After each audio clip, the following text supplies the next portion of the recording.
Hi everyone, welcome to global shorthand academy.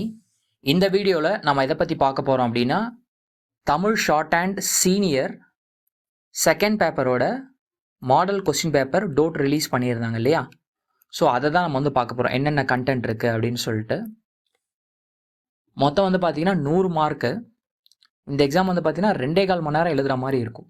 என்னென்னலாம் இருக்குது அப்படின்னா, சுருக்கம், கண்டென்சேஷன் இருக்குது, விரிவாக்கம் எலாபரேஷன் வந்து இருக்குது, சுருக்கெழுத்தில் எழுதுதல் அப்படின்னு சொல்லிட்டு ஒரு 20 மார்க்கு.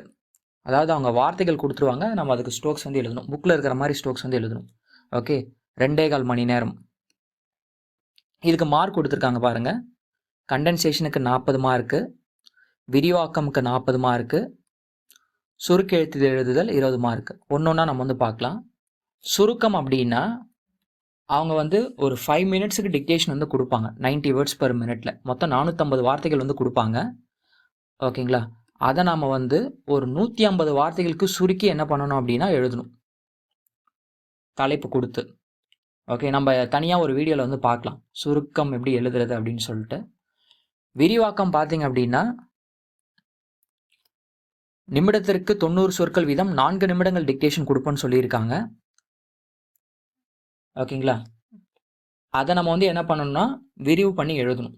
ஓகே, என்னென்னலாம் வரும் அப்படின்னா, கடிதம் வரலாம், ஒப்பந்த புள்ளி அறிவிப்பு வரலாம், வேலைகளுக்கான விளம்பரங்கள், சுற்றறிக்கைகளும் மனுக்களும், நேரில் கண்ட காட்சி, நாளேடு ஒன்றின் ஆசிரியருக்கு கடிதம், பேரவை கூட்டங்களை கூட்டுவதற்கான அறிவிப்புகள் அப்படின்னு சொல்லிட்டு நிறைய கண்டென்ட் இருக்குது எலாபரேஷனில்.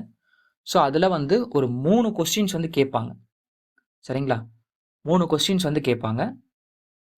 கண்டென்சேஷனுக்கு 40 மார்க்கு, எலாபரேஷனுக்கு 40 மார்க் ஸ்டோக்ஸோட சேர்த்து. அப்போ மீதி இருக்கிற இந்த 20 மார்க் வந்து பார்த்தீங்கன்னா அவுட்லைன் ஃபார் வேர்ட்ஸ், அதாவது வார்த்தைகள் கொடுத்துட்டு அதை சுருக்கெழுத்தில் வந்து என்ன பண்ணா எழுதணும். சரிங்களா? இது எங்கேருந்து கேட்பாங்க அப்படின்னு பார்த்தீங்க அப்படின்னா, 28 சாப்டர் இருக்குங்க இல்லையா தமிழ் பொறுத்த வரைக்கும். 28வது சாப்டர் சிறப்பு சுருக்கங்கள்னு சொல்லிட்டு இருக்கும். அதுக்கப்புறமா வந்து இணைப்புகள்னு சொல்லிட்டு ஒன்று இருக்கும்.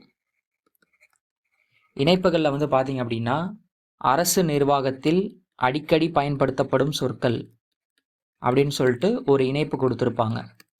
அதுக்கப்புறமா வருவாய்த்துறை சம்பந்தப்பட்ட வார்த்தைகள் அப்படின்னு சொல்லிட்டு ஒரு இணைப்பு வந்து இருக்கும். 3வது நீதிமன்றத்தில் அடிக்கடி பயன்படுத்தப்படும் வார்த்தைகள். 4வது சட்டமன்றத்தில் அடிக்கடி பயன்படுத்தப்படும் வார்த்தைகள் அப்படின்னு சொல்லிட்டு பேஜ் நம்பர் 190 வரைக்கும் இருக்கிற வேர்ட்ஸ் என்ன பண்ணுவாங்கன்னா கேட்பாங்க. சரிங்களா? வார்த்தைகள் கொடுத்துருவாங்க. என்ன பண்ணணும் அப்படின்னா, அதுக்கு உண்டான ஸ்ட்ரோக்ஸ் வந்து கரெக்டாக எழுதணும். ரூல்ஸ் பிரகாரம் எழுதணும். நம்ம ஷார்ட்டாக எழுதுறது கிடையாது. ரூல்ஸ் பிரகாரம் எப்படி எழுதணுமோ அதை வந்து எழுதணும். இந்த சுருக்கெழுத்தில் எழுதுறதுக்கு 20 மார்க்கு. ஸோ டோட்டலாக வந்து 100 மார்க்கு. ஓகேங்களா?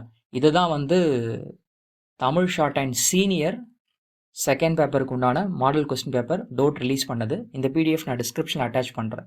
நீங்கள் ஒன் டைம் டவுன்லோட் பண்ணி பாருங்கள். நம்ம கண்டென்சேஷன் எலாபரேஷன்லாம் அடுத்தடுத்த வீடியோஸில் நம்ம வந்து பார்க்கலாம். ஒரு கண்டென்ட்டுமே எப்படி எழுதுறது அப்படின்னு சொல்லிட்டு ஒரு டாப்பிக்கும். சரிங்களா? தேங்க்யூ. உங்களுக்கு வேறு எதனா டவுட்ஸ் இருந்துச்சுன்னா கமெண்ட் செக்ஷனில் வந்து கேளுங்க. தேங்க்யூ.